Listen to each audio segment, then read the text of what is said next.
Hello students, यहाँ पर हम लोग देखेंगे क्लास 10th के साइंस से एक और महत्वपूर्ण चैप्टर है हमारे पास, विद्युत धारा। अब इस चैप्टर में कुछ महत्वपूर्ण प्रश्न है जो तुम्हारे एग्जाम में बार बार पूछे जाते हैं, तुम्हारे 10th के बोर्ड एग्जाम में। इन सारे प्रश्नों के बारे में हम बात करेंगे। सारे तो नहीं, बट कुछ प्रश्न जो है तुम्हारे लिए बहुत ज्यादा महत्वपूर्ण है ना, और कई बार तुम्हारे बोर्ड एग्जाम में पूछे गए हैं। ठीक है, तो इसको हम लोग देखने वाले हैं। आ जाओ, पहले नंबर का प्रश्न देखते हैं, और थोड़ा सा महत्वपूर्ण प्रश्न है और थोड़ा ध्यान से देखना। ठीक है, आप पहला प्रश्न देखो। प्रश्न में कहा जा रहा है कि स्थिर विभवांतर पर किसी विद्युत परिपथ का प्रतिरोध आधा कर दिया जाए तो उत्पन्न ऊष्मा हो जाएगी। ठीक है, उत्पन्न ऊष्मा क्या हो जाएगी, ये हमको यहां से बताना है। जरा ध्यान से देखना। तो यहां पर उत्पन्न ऊष्मा का जो सूत्र होता है ना, वो क्या होता है, H1 बराबर V² और बट्टे में R। ये होता है उत्पन्न ऊष्मा का सूत्र। ठीक है, तो H1 बराबर तो हमारा यही होने वाला है, V² और बट्टे में R। दूसरे स्थिति में क्या करना है, H2 बराबर, यहां से ध्यान से देखना कि V² और बट्टे में यहां पर प्रतिरोध, ये जो R है ना, इसको हम लोग आधा कर रहे हैं। ये आधा कर दिया हमने। अब आधा करने का मतलब ये हुआ कि V² में R/2 से भाग दे रहे हैं। अब भाग दे रहे हैं तो मतलब ऐसे, ये ऐसा हो गया, समझो V² और यहां पर भागे R/2। इसका मतलब ये हुआ V² के नीचे में 1। अब इसका मतलब तो हम ये निकाल सकते हैं कि V²T/1, और ये 2 ऊपर चला जाएगा और R नीचे चला आएगा। तो ये क्या निकल के आया हमारे पास, V², 2V² और बट्टे में R। और हमको पता है जो ये V² है, ये क्या है, हमारा H1 है। ठीक है, तो यहां से 2H1 हमारा निकल के आएगा। मतलब कहने का यह H2 जो निकल के आ रहा है ना, वो क्या निकल के आ रहा है, 2H1 के बराबर। यानी कि अगर हम प्रतिरोध को आधा करते हैं तो ऊष्मा क्या हो रहा है, हमारा दोगुना हो जा रहा है। बी ऑप्शन यहां से तुम्हारा सही होगा। ठीक है जी, समझ में आया। चलो जी, अगले प्रश्न की ओर यहाँ पर हम लोग बढ़ जाते हैं। प्रश्न यहाँ पर कहा जा रहा है प्रश्न में कि किसी परिपथ का वह गुण जो विद्युत ऊर्जा को ऊष्मा ऊर्जा में बदल देता है, क्या कहलाता है। तो वह गुण तुम्हारा प्रतिरोध है। किसी भी चालक तार का प्रतिरोध अगर ज्यादा है तो वो चालक तार गर्म होगा। जितना प्रतिरोध बढ़ाएंगे उतना ही तार क्या होगा, गर्म होगा। नाइक्रोम का उदाहरण ले लो, एक नाइक्रोम तार का। नाइक्रोम का प्रतिरोध बहुत अधिक होता है, इसलिए इसका प्रयोग जो है ना, कहां पर किया जाता है, तुम्हारा विद्युत हीटर में। विद्युत हीटर में किसका प्रयोग किया जाता है, नाइक्रोम का। इस प्रकार से हमारा नाइक्रोम का कुंडलित वायर होता है। ठीक है, और इस दोनों छोर को हम लोग विद्युत धारा से जोड़ देते हैं। होता क्या है, जब हम स्विच ऑन करेंगे तो चूंकि प्रतिरोध बहुत ज्यादा है, इस वजह से होगा क्या, तार धीरे धीरे धीरे धीरे गर्म होगा, और गर्म होकर लाल हो जाएगा और हमको गर्मी दे करके जाएगा। तो विद्युत हीटर में इस वजह से, क्योंकि नाइक्रोम तार का प्रतिरोध बहुत ज्यादा होता है, इसलिए यह ऊष्मा उत्पन्न करता है। ठीक है, तो ये हो गया हमारा सी ऑप्शन, प्रतिरोध सही। आगे बढ़ेंगे। ये प्रश्न देखना जरा, यदि किसी प्रतिरोधक में प्रवाहित होने वाली विद्युत धारा दोगुनी कर दी जाए तो उत्पन्न ऊष्मा हो जाएगी। ध्यान से देखना, यहाँ पर विद्युत धारा दोगुनी कर दी जाए, ध्यान से देखना, विद्युत धारा दोगुनी कर दी जाए तो उत्पन्न ऊष्मा क्या होगी। तो हमने अभी भी बात किया है, जो उत्पन्न ऊष्मा का सूत्र होता है क्या होता है, अगर मान लो 2 ऊष्मा होगा, एक तो H1 बराबर हम रखेंगे V² और बट्टे में यहाँ पर R। ये हमारा H1 निकल के आ गया, बहुत बढ़िया। और दूसरा है हमारे पास यहाँ पर H2। H2 में क्या करना है हमको, यहाँ पर कहा जा रहा है कि विद्युत धारा यहाँ पर दोगुनी कर दी जाए।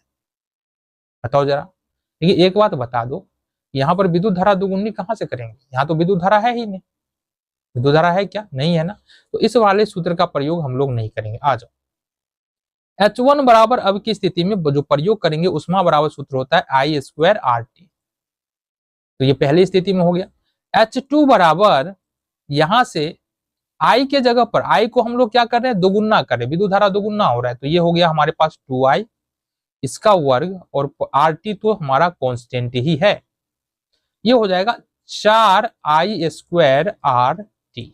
ध्यान से देखना, हमने विद्युत धारा दोगुना किया तो यहां पर जो उत्पन्न ऊष्मा है वो कितना गुना हो गया, 4 गुना हो गया। यहां से बी ऑप्शन तुम्हारा यहां से सही होगा।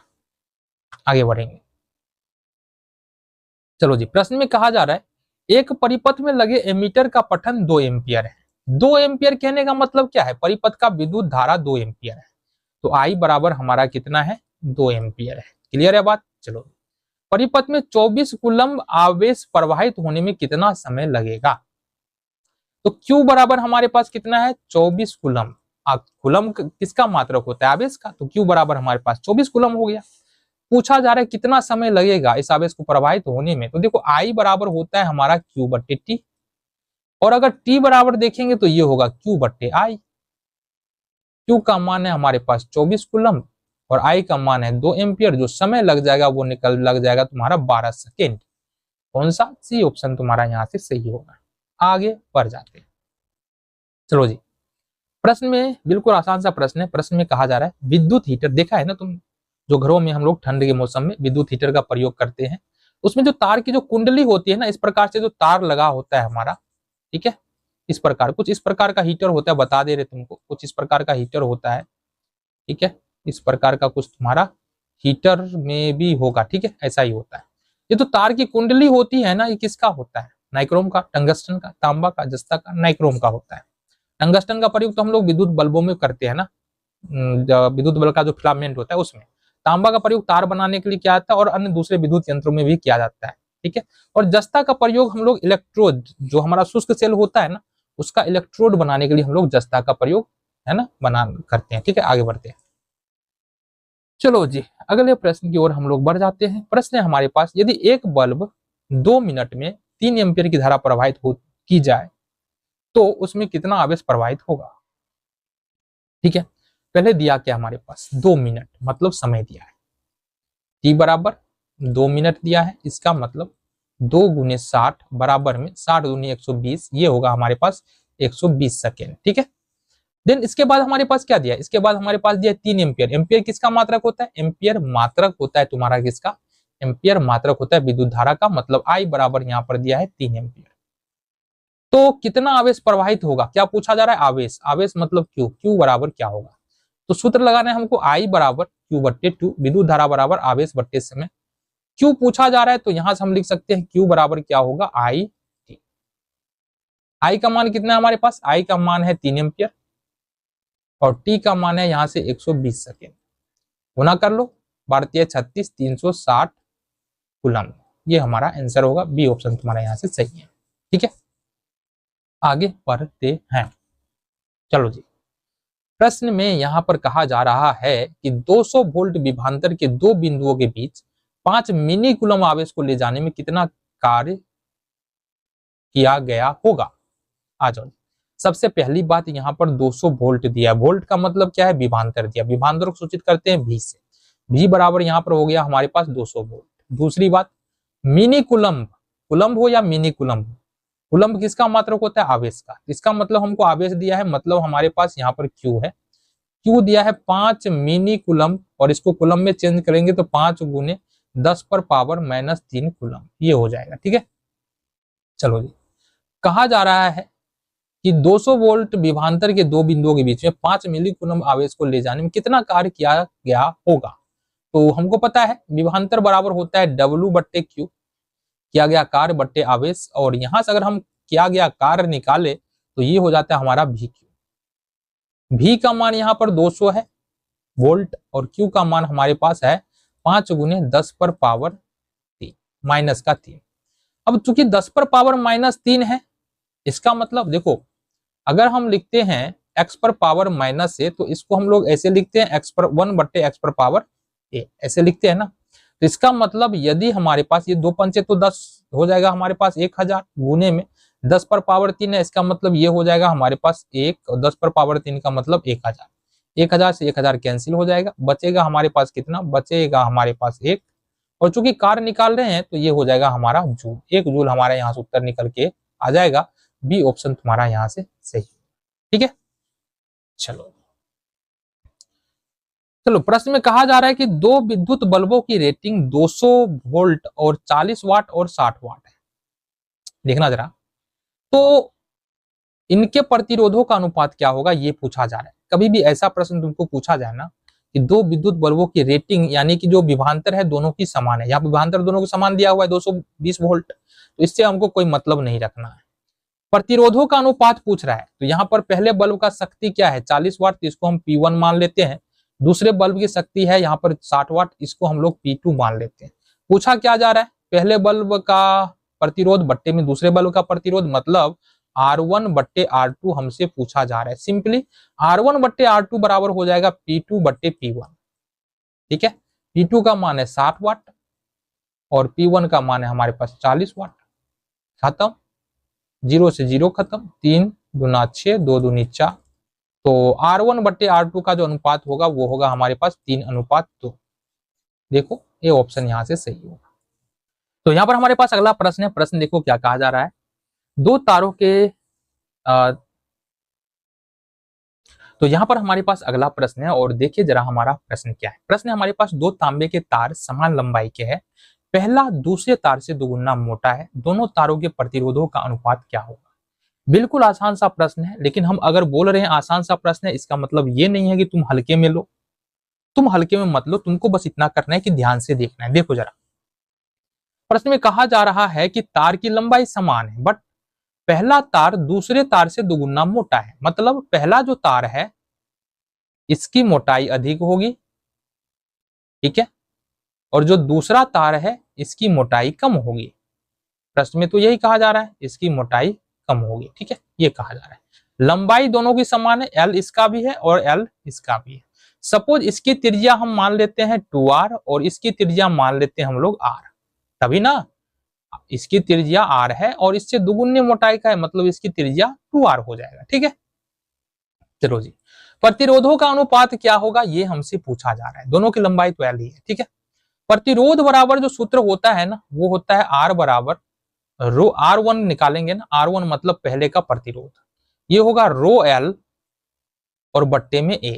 अब A क्या होता है, A जो है ना, ये जो हमारा ये तार है तो ये वृत्ताकार भाग होगा ना, इसे वृत्त के जैसे होगा, तो इसका जो क्षेत्रफल होता है इसको बोलते हैं अनुप्रस्थ काट, और इसी को हम लोग ये बोलते हैं अनुप्रस्थ काट का जो क्षेत्रफल होता है वो वृत्त का क्षेत्रफल होता है पाई आर स्क्वायर।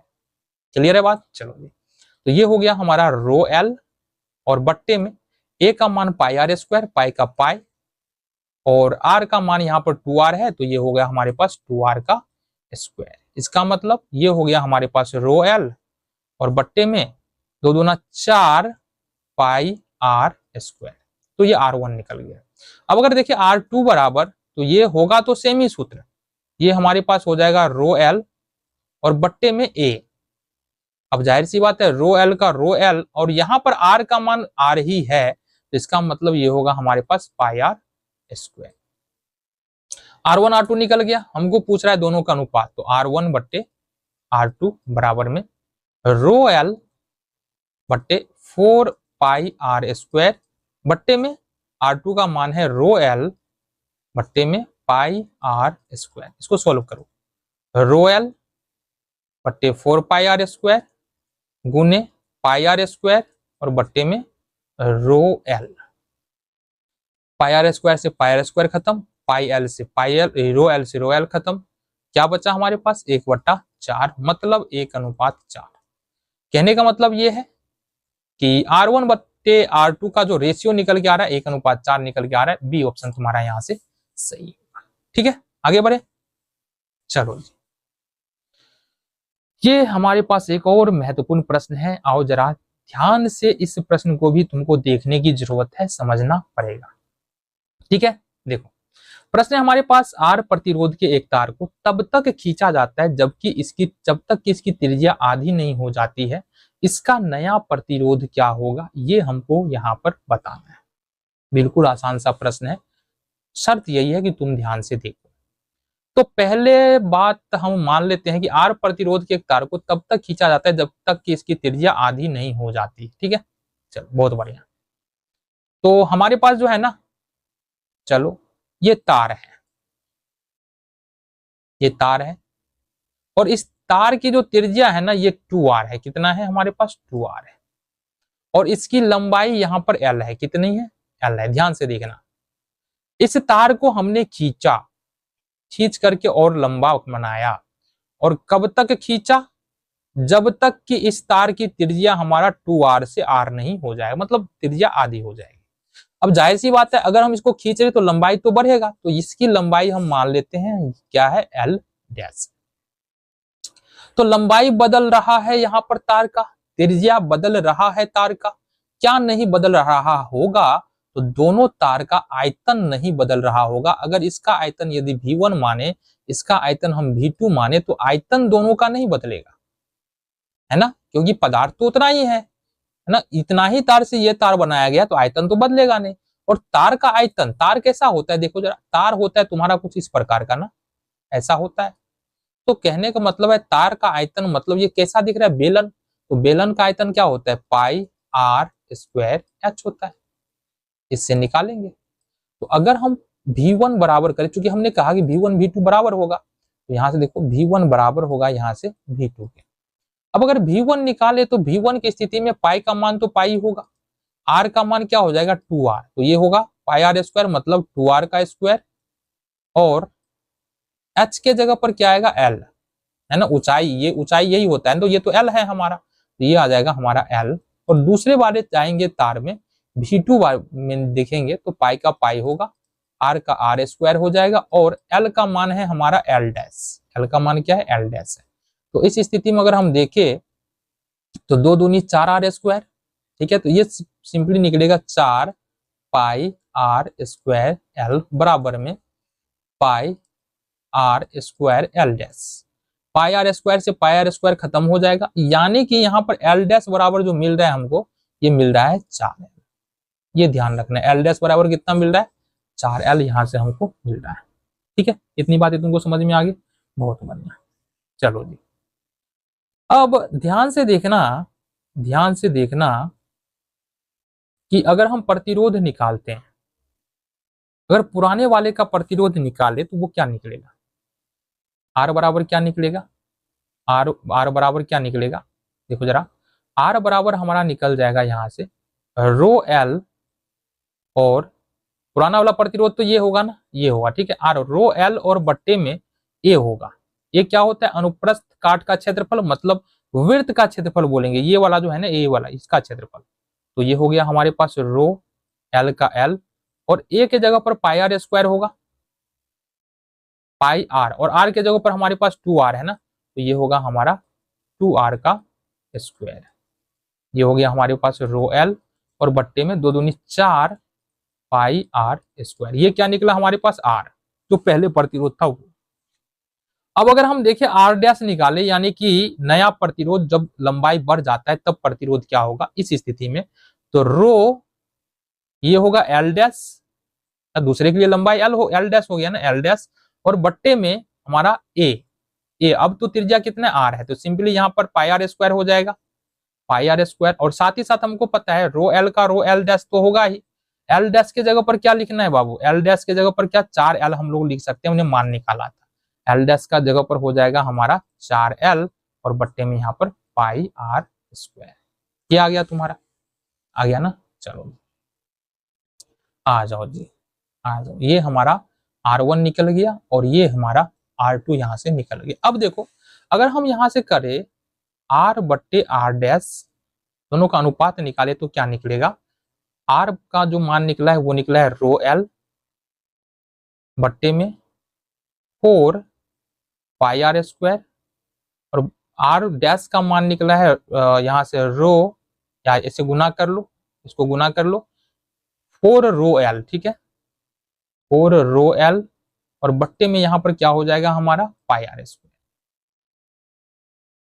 अब इसको सॉल्व करते हैं तो ये होगा हमारे पास रो एल, और बट्टे में 4 पाई आर स्क्वायर, गुने में ये पाई आर स्क्वायर ऊपर चला जाएगा, पाई आर स्क्वायर ऊपर, नीचे में हो जाएगा हमारे पास 4 रो एल।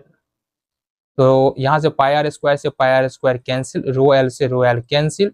तो कहने का मतलब ये है कि आर बट्टे आर डैश बराबर जो निकल रहा है वो कितना होगा, 1/4 यहाँ पर बच रहा है, 1/4 यहाँ पर बच रहा है, तो 1/16 यहाँ से बच रहा है। और इसको तुम सोल्व करो तो हमारा आर डैश बराबर जो निकल के आ रहा है ये 16R निकल के आ रहा है।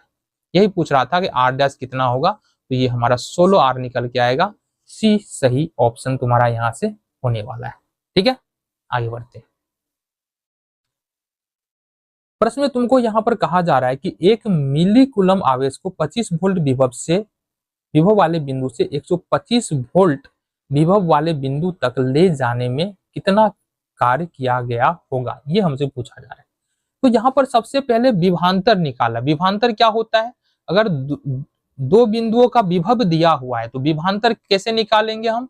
दोनों यहाँ पर उच्चतम विभव और न्यूनतम विभव के बीच के अंतर को हम लोग विभवांतर बोलते हैं। तो 125 में से अगर 25 घटा दिए तो हमारा विभवांतर निकल जाएगा। तो सबसे पहले हमको निकालना है भी। ये होगा हमारे पास 125 और माइनस में 25, तो ये हमारा निकल जाएगा 100 वोल्ट। तो विभवांतर हमारा कितना निकल गया 100 वोल्ट। उसके बाद दिया हमारे पास 1 मिली कूलम। कूलम किसका मात्रक होता है? आवेश का। तो यहाँ पर Q बराबर हमारे पास दिया है 1 मिनी कूलम, मतलब 10 टू दी पावर माइनस का 3 कूलम। पूछा जा रहा है कि कार्य कितना किया गया होगा, तो हमको पता है V बराबर होता है W बट्टे Q और W बराबर होता है VQ। V का मान यहाँ पर 100 वोल्ट है और Q का मान यहाँ पर 10 टू दी पावर माइनस 3 है। अब हमने कहा था कि अगर x पर पावर माइनस 1 है तो इसको हम लोग लिखते हैं 1 बट्टे x पर पावर 1, ऐसा हमने बताया था। इसका मतलब 100 का 100 तो हो ही जाएगा और 10 टू दी पावर माइनस 3 है, इसका मतलब 1 बट्टे 10 टू दी पावर 3 होगा।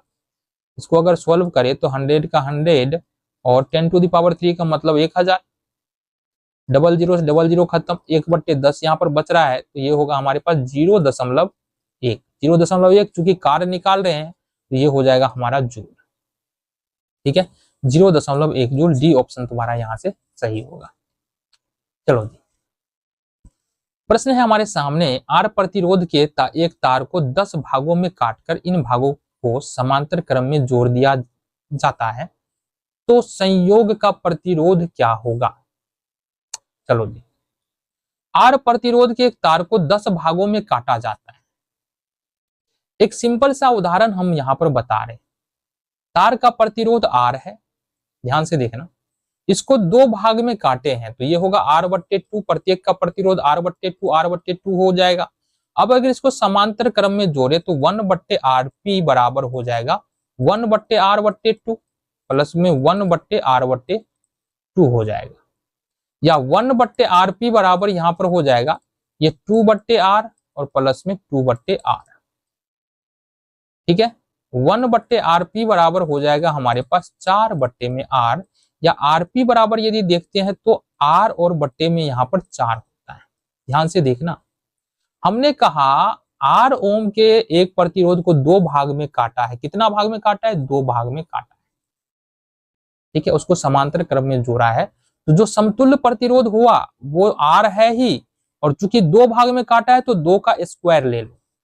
तो यहाँ पर जो समतुल्य प्रतिरोध निकल रहा है 2 और बट्टे में 2 भाग में काटे हैं तो यहाँ पर 2 बट्टे में 4 R/4 निकल के आ रहा है। तो यहाँ पर कहने का मतलब ये है कि अगर R प्रतिरोध है और 10 भाग में काटा गया है, इसका प्रतिरोध क्या हो जाएगा? R का तो R होगा ही, और चूंकि 2 भाग में काटे तो 2 का स्क्वायर, और 10 भाग में काटे हैं तो 10 का स्क्वायर। तो ये हो जाएगा हमारा R, 10 दाएं का हो जाएगा 100, और इसको अगर देखते हैं तो इसको लिख सकते हैं 1/100R। ठीक है, चलो जी, 1/100 को लिख सकते हैं 0.01 और R, यानी कि कहने का मतलब ये है R प्रतिरोध के एक तार को 10 भाग में काटकर इसको अगर समांतर क्रम में जोड़ेंगे तो इसका समतुल्य प्रतिरोध होगा 0.01। ठीक है, R ये हमारा हो जाएगा। आगे बढ़ते हैं। इस प्रश्न में कहा जा रहा है 220 वोल्ट पर किसी विद्युत बल्ब से 5/11 एम्पियर की धारा प्रवाहित होती है, तो बल्ब की शक्ति क्या होगी, ये हमको यहाँ पर बताना है। तो सबसे पहली बात, यहाँ पर 220 वोल्ट दिया है, तो हमने कहा वोल्ट का मतलब क्या होता है? विभवांतर। तो यहाँ पर दिया है विभवांतर कितना? 220 वोल्ट। दूसरी बात, यहाँ पर एम्पियर दिया है, एम्पियर का मतलब होता है विद्युत धारा। यहाँ पर I बराबर दे दिया है 5/11 एम्पियर।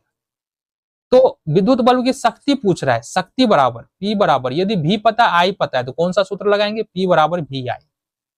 V का मान है 220 वोल्ट और I का मान है 5/11, तो 11 दूनी 22, 20 हो जाएगा, 20 पंचे हमारा 100। तो विद्युत शक्ति कितना हो जाएगा? 100 वाट का हो जाएगा। सी ऑप्शन तुम्हारा यहाँ से सही होगा। ठीक है, आगे बढ़े। चलो, प्रश्न में यहाँ पर कहा जा रहा है कि 1 मिली कूलम आवेश को अनंत से किसी बिंदु P तक लाने में किया गया कार्य 0.02 जूल हो, तो P पर विद्युत विभव का मान क्या होगा? क्या क्या दिया है? पहले तो 1 मिली कूलम आवेश दिया है, आवेश को हम लोग सूचित करते हैं Q से, ठीक है। कूलम्ब दिया है मतलब समझ लो आवेश दिया है, ठीक है। कूलम्ब अगर मिनी कूलम्ब या कूलम्ब है तो आवेश दिया है, कितना दिया, 1 मिनी कूलम्ब। 1 मिनी कूलम्ब को अगर कूलम्ब में चेंज करेंगे तो 10 टू दी पावर माइनस का 3 कूलम्ब हो जाएगा। कह रहा अनंत से किसी बिंदु P तक लाने में किया गया कार्य, तो कार्य का मतलब W दिया है, W दिया है 0.02। तो P पर विद्युत विभव क्या होगा ये पूछा जा रहा है, V बराबर क्या होगा, तो हमने कहा विद्युत विभव बराबर होता है किया गया कार्य मतलब W और बट्टे में कुल आवेश Q। W का मान यहाँ पर है हमारे पास 0.02 जूल और यहाँ पर Q का मान है हमारे पास 10 टू दी पावर माइनस का 3, ठीक है। हमने फिर बताया x to the power minus a बराबर इसको लिखते हैं 1 बट्टे x पर पावर a। इसका मतलब क्या होगा, इसका मतलब ये होगा 0.02 जूल और बट्टे में 10 टू दी पावर 3, इसको लिखेंगे 1 बट्टे 10 पर पावर 3। अब ये क्या हो जाएगा 0.02 जूल। अब जाहिर सी बात अगर 1 बट्टे 10 पर पावर 3 से भाग दे रहे हैं 0.02 जूल में तो ये गुना हो जाएगा, 10 पर पावर 3 ऊपर चला जाएगा, 1 हमारा नीचे आ जाएगा। इसका मतलब हुआ हमारा 0.02 जूल और गुने में 1000। देखना जरा दशमलव के बाद 2 अंक है तो तुम ये क्या कर सकते हो, यहाँ 1000 से गुना करे 2 जीरो यहाँ से खत्म हो जाएगा, ये दशमलव खत्म हो जाएगा। बचा हमारे पास 2 और 10, 10 दूना 20 वोल्ट हमारा यहाँ से उत्तर निकल के आ जाएगा। ऑप्शन नहीं है, बस आंसर तुम्हारा यही होगा। आगे बढ़ जाते हैं। प्रश्न में यहाँ पर कहा जा रहा है निम्नलिखित में किसमें धन तथा ऋण का चिन्ह नहीं होता है। पहला बैटरी, इसमें होता है। प्रतिरोध में नहीं होता है, मीटर में होता है, वोल्ट मीटर में धन ऋण होता है, तो बी ऑप्शन तुम्हारा यहाँ से सही होगा। चलो जी अगला प्रश्न देखते हैं। प्रश्न में यहाँ पर कहा जा रहा है कि 100 वाट के एक विद्युत बल्ब को 220 वोल्ट के विद्युत स्रोत से जोड़ने पर बल्ब से प्रवाहित विद्युत धारा का मान क्या होगा। तो बहुत आसान प्रश्न है, यहाँ पर 100 वाट दिया मतलब ये विद्युत शक्ति दिया है, P बराबर कितना है हमारा 100 वाट है। दूसरी बात जो हमको पता है यहाँ पर विद्युत बल्ब को 220 वोल्ट से जोड़ने पर वोल्ट दिया है मतलब विभवांतर पता है, V बराबर 220 वोल्ट। I पूछा जा रहा है विद्युत धारा का मान क्या होगा, तो विद्युत शक्ति बराबर एक सूत्र हमने बताया P बराबर होता है VI। अब अगर I बराबर देखिए यहाँ पर तो ये हो जाएगा P बट्टे V। P का मान 100 है और V का मान 220 है। 0 से 0 हमारा कैंसिल हो गया और ये यहाँ से निकला हमारा 10 में अगर 22 से भाग देंगे तो कितना होगा बाबू बताओ। मे भी इसमें से कोई भी आंसर हमारा तो होने वाला है नहीं, चलो हो जाएगा ना। 5 दूनी 10, 11 दूनी 22, 5/11 एम्पियर हमारा उत्तर आएगा। और 5/11 को अगर हम चेंज करें तो क्या आएगा, 5 में 11 से भाग दे दिया 0.0, 11 चौका 44, 10 में से 4 6 0, 11 25 55, 0.45 एम्पियर आएगा। बट यहाँ पर ऐसा कुछ हमारे पास नहीं है, ठीक है, तो यही आंसर हमारा होगा। आगे बढ़ते हैं। प्रश्न में कहा जा रहा है कि जब किसी तार में विद्युत धारा प्रवाहित होती है तब गतिशील कण होते हैं। तो गतिशील कण जो है ना हमने पहले ही बताया क्या होता है, इलेक्ट्रॉन होता है। डी ऑप्शन तुम्हारा यहाँ से सही होगा। आ जाओ चलो ये प्रश्न इसके बारे में तो बात करना यहाँ पर बनता है। क्या बनता है देखो जरा कि 2 बल्ब क्रमशः 15 वाट 220 वोल्ट और 60 वाट 220 वोल्ट की क्षमता वाले हैं, उनके फिलामेंट का प्रतिरोध का अनुपात क्या होगा। तो देखो हमने कहा कि यहाँ पर एक तो विद्युत शक्ति दिया है, फिर विद्युत शक्ति अलग अलग दिया है, लेकिन जो विभवांतर दिया है ना 220 वो सेम है। तो विभवांतर से यहाँ मतलब नहीं रखना है, हमको क्या निकालना है कि इस पहले वाले बल्ब का प्रतिरोध और बट्टे में दूसरे वाले बल्ब का प्रतिरोध क्या निकल के आने वाला है। तो इसको निकालने के लिए ये जो 15 वाट दिया इसको हम मान लेते हैं P1 और इसको हम मानते हैं P2। विद्युत शक्ति है तो P1 P2 हमने माना। अगर हमको निकालना है R1 बट्टे R2, दोनों का प्रतिरोध निकालना है, पहले बल्ब का प्रतिरोध बट्टे में दूसरे बल्ब का प्रतिरोध, इसके लिए हम करेंगे P2 बट्टे में P1 यानी दूसरे बल्ब की शक्ति बट्टे में पहले बल्ब की शक्ति।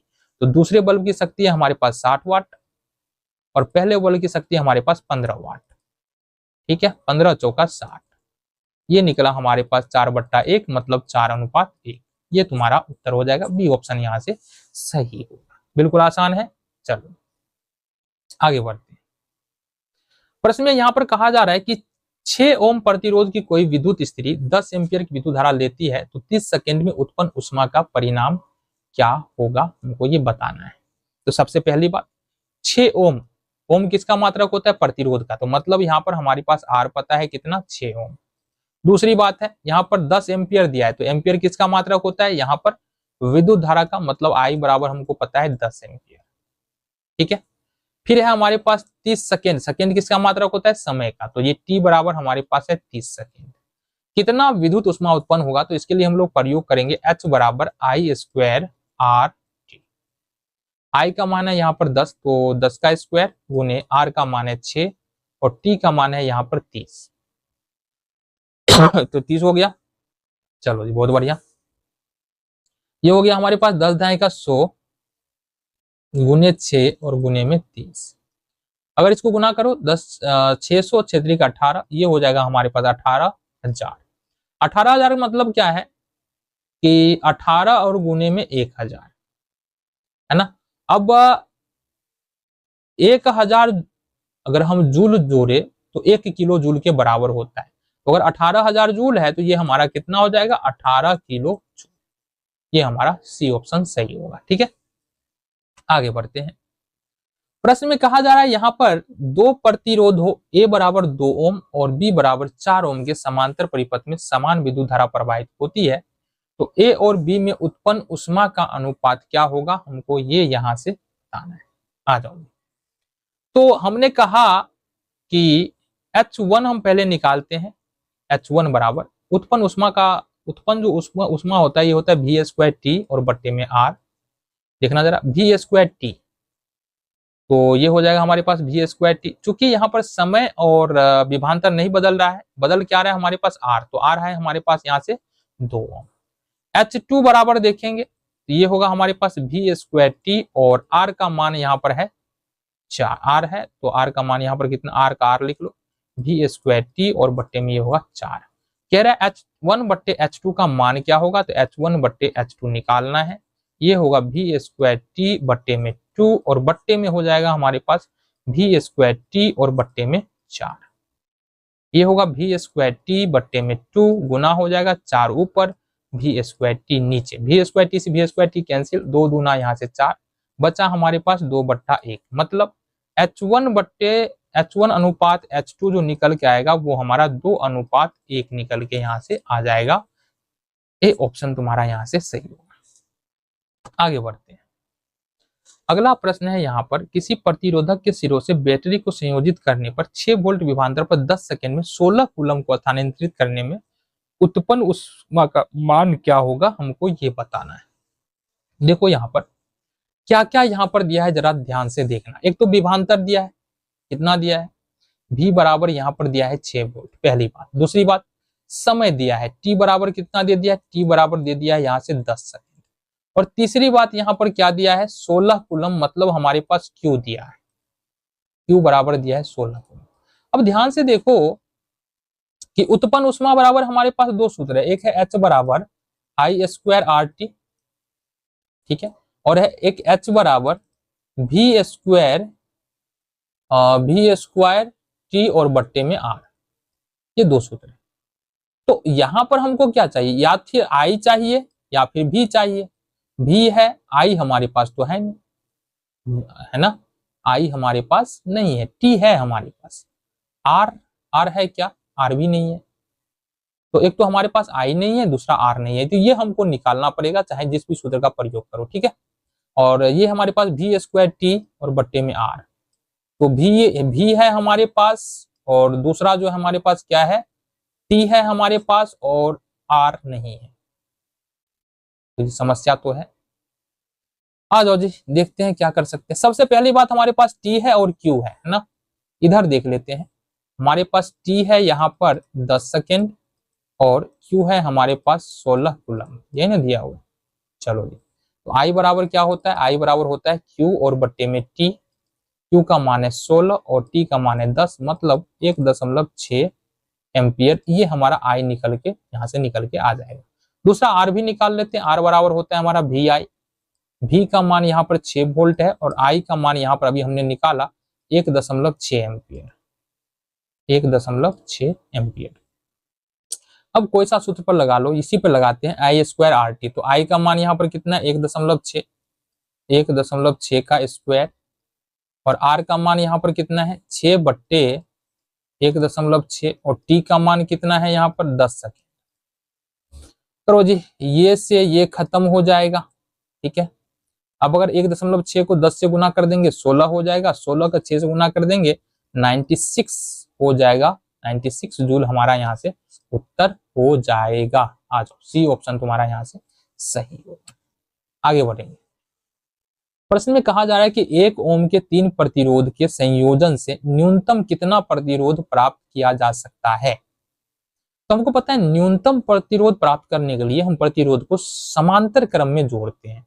अब चूंकि 1 ओम का 3 प्रतिरोध है तो 1/Rp बराबर 1/1 प्लस में 1/1 प्लस में 1/1 कर देंगे, समांतर क्रम में जोड़ रहे हैं, ठीक है। तो 1/Rp बराबर होगा 3/1, और अगर हम Rp बराबर देखते हैं क्रॉस मल्टीप्लीकेशन करो तो Rp बराबर क्या होगा 1/3 यहाँ से निकल के आ जाएगा। पूछा जा रहा है 1 ओम के 3 प्रतिरोध के संयोजन से न्यूनतम कितना प्रतिरोध प्राप्त होता है। तो न्यूनतम हमारा 1/3 ओम प्रतिरोध प्राप्त होता है। आगे बढ़ेंगे। प्रश्न में कहा जा रहा है यहाँ पर कि 40 वाट का एक बल्ब 220 वोल्ट के विद्युत मेन से जोड़ा जाता है, तो बल्ब में प्रवाहित धारा का मान क्या होगा। 40 वाट दिया, वाट किसका मात्रक होता है शक्ति का, तो इसका मतलब हमारे पास P दिया हुआ है 40 वाट। दूसरी बात है 220 वोल्ट दिया है, वोल्ट किसका मात्रक होता है विभवांतर का, मतलब V बराबर है हमारे पास 220 वोल्ट, विभवांतर 220 वोल्ट है। तो विद्युत धारा पूछा जा रहा है, तो हमने कहा शक्ति बराबर हमने सूत्र बताया VI, P बराबर VI, और यहां से अगर हम I बराबर देखें तो ये क्या होगा P और बट्टे में V, P का मान है 40, V का मान है यहाँ पर 220, ये तुम्हारा खत्म, तो 2 × 4, 11 दूनी 22, ये निकल गया तुम्हारे पास 2/11 एम्पीयर, ठीक है। बी ऑप्शन तुम्हारा यहाँ से सही। चलो, यहाँ पर प्रश्न में कहा जा रहा है कि निम्नलिखित में कौन सा व्यंजक विद्युत परिपथ में विद्युत शक्ति को निरूपित नहीं करता है। नहीं करता ये हमको पूछा जा रहा है। तो सबसे पहले विद्युत शक्ति को निरूपित क्या क्या करता है ये देखो, P बराबर एक तो VI कर देता है, मतलब ये तो कर ही देगा। दूसरा I² R कर देता है, तो हमारा I² R कर देगा। तीसरा हमारा V² R कर देता है, तो V² R कर देगा। तो बच गया हमारा IR², ये विद्युत शक्ति को निरूपित नहीं करता है, ठीक है। आगे बढ़ते हैं। यहाँ पर प्रश्न में कहा जा रहा है कि 200 वोल्ट पर किसी विद्युत बल्ब से 3/11 एम्पीयर की धारा प्रवाहित होती है, तो बल्ब की शक्ति क्या होगी। आ जाओ। एक तो दिया है हमारे पास 200 वोल्ट, कितना दिया 200 वोल्ट, मतलब विभवांतर दिया है ना, वोल्ट तो विभवांतर का मात्रक होता है, तो वोल्ट बराबर यहाँ पर विभवांतर बराबर दिया है 200 वोल्ट, ठीक है। दूसरा चीज दिया है एम्पियर, एम्पियर किसका मात्रक होता है विद्युत धारा का, इसका मतलब यहाँ से I बराबर है हमारे पास 3/11 एम्पियर। हमसे पूछा जा रहा है विद्युत शक्ति कितना होगा, तो हमको पता है P बराबर क्या होता है V/VI होता है, ठीक है। V का मान यहाँ पर 200 है और I का मान 3/11 है, तो ये होगा हमारा 600/11, कितना हो जाएगा 600/11 हो जाएगा। अब यहाँ पर जो ऑप्शन है ना, यहाँ पर तो सीधा सीधी है, तो ये हमारा ऑप्शन एक भी इसमें से नहीं होने वाला है। मे भी क्वेश्चन में मिस्टेक हो। अगर इसको हम 220 वोल्ट ले लेते हैं ना, तब देखो क्या होता है 220 वोल्ट और 3/11 कर लेंगे, 11 दूनी 22, 20 दिया 60 वाट। तो यहाँ पर 220 वोल्ट होना चाहिए, तब जाके हमारा कितना निकलेगा 60 वाट। ये हमारा ऑप्शन निकल के सही उत्तर निकल के आएगा। चलो जी, प्रश्न में कहा जा रहा है कि एक प्रतिरोध के तार को n बराबर भागों में काटा जाता है, फिर इससे समांतर क्रम में जोड़ा जाता है। संयोजन का तुल्य प्रतिरोध क्या होगा, R/n² होगा। क्यों होगा, देखो हमने कहा कि R प्रतिरोध का कोई तार है, ठीक है, और इसको हमने 4 बराबर भाग में काटा है, तो संयोजन का कुल प्रतिरोध क्या होगा R और बट्टे में 4 का स्क्वायर, R/16। अगर 5 बराबर भाग में काट दे तो R/5 का स्क्वायर, कुल प्रतिरोध R/ यहाँ पर 25 हो जाएगा। बस यही तुम्हारा उत्तर है, डी ऑप्शन सही होगा। इसके बारे में हमने पहले डिस्कस भी किया, ठीक है। आगे बढ़ते हैं। प्रश्न में कहा जा रहा है 3 प्रतिरोधों को जिनमें से प्रत्येक 1 ओम का है समांतर क्रम में लगाया जाता है। आओ जरा पहले 3 प्रतिरोध को समांतर क्रम में लगा लेते हैं। 1/Rp बराबर 1/1 प्लस 1/1 प्लस 1/1 लगा लिए। 1/RP बराबर हो जाएगा हमारे पास 3/1, या क्रॉस मल्टीप्लीकेशन करो तो RP बराबर हमारा निकल के आता है 1/3। ये निकल के आ गया। आ जाओ जी, लगाया गया। ऐसे 3 संयोगों को श्रेणी क्रम में लगाने पर परिणामी प्रतिरोध क्या होगा। अब हमको बोला जा रहा है कि ये जो RP निकला है ना 1/3, इसको श्रेणी क्रम में 3 प्रतिरोध, इस प्रकार जो RP का मान निकला है ऐसे ऐसे 3 प्रतिरोध को श्रेणी क्रम में लगाना है। तो जाहिर सी बात है हमको बोला जा रहा है कि बाबू ये हमारा RS निकालना है और ये हमारा प्रतिरोध होगा RP प्लस RP। तो कहने का मतलब ये होगा 1/3 प्लस 1/3 प्लस 1/3 और जोड़ोगे तो होगा 3/3, मतलब हमारा ये होगा 1 ओम उत्तर, है ना। सी ऑप्शन यहाँ से सही होगा। आगे बढ़ते हैं। प्रश्न में कहा जा रहा है यहाँ पर यदि किसी परिपथ के किन्हीं 2 बिंदुओं के बीच विभवांतर भी हो, उसमें प्रवाहित धारा I t समय तक प्रवाहित किया जाए तो संपन्न कार्य होगा। संपन्न कार्य क्या होगा हमारा VIT। डी ऑप्शन तुम्हारा यहाँ से सही होगा। ठीक है, आगे बढ़े। प्रश्न में यहाँ पर कहा जा रहा है कि L लंबाई का तार का प्रतिरोध R है। L लंबाई का तार है, उसका प्रतिरोध L है। उसे मध्य बिंदु से इस प्रकार मोड़ा जाता है कि उसमें दोनों आधे भाग पर परस्पर 90 डिग्री पर हो, तो उसका नया प्रतिरोध क्या होगा। देखो कहा क्या जा रहा है, ये हमारे पास L लंबाई का कोई तार है, इसकी लेंथ कितना है L, इसको ठीक 20 से मोड़ा जाता है। ये भाग L/2 और ये वाला भाग भी हमारा L/2 और ये जो है ना 90 डिग्री का एंगल बनता है। अब इस तार का प्रतिरोध कितना होगा। देखो ना ही इसको तोड़ा गया है, ना ही मरोड़ा गया है, ना ही खींचा गया है, कुछ नहीं किया गया, बस 20 से 90 डिग्री पे मोड़ दिया गया है। तो जाहिर सी बात है लंबाई तो बदल नहीं रही है, ना ही मोटाई बदल रही है, इसका मतलब इसका प्रतिरोध नहीं बदलेगा। इसका प्रतिरोध कितना होगा R ही यहाँ पर होने वाला है। ठीक है,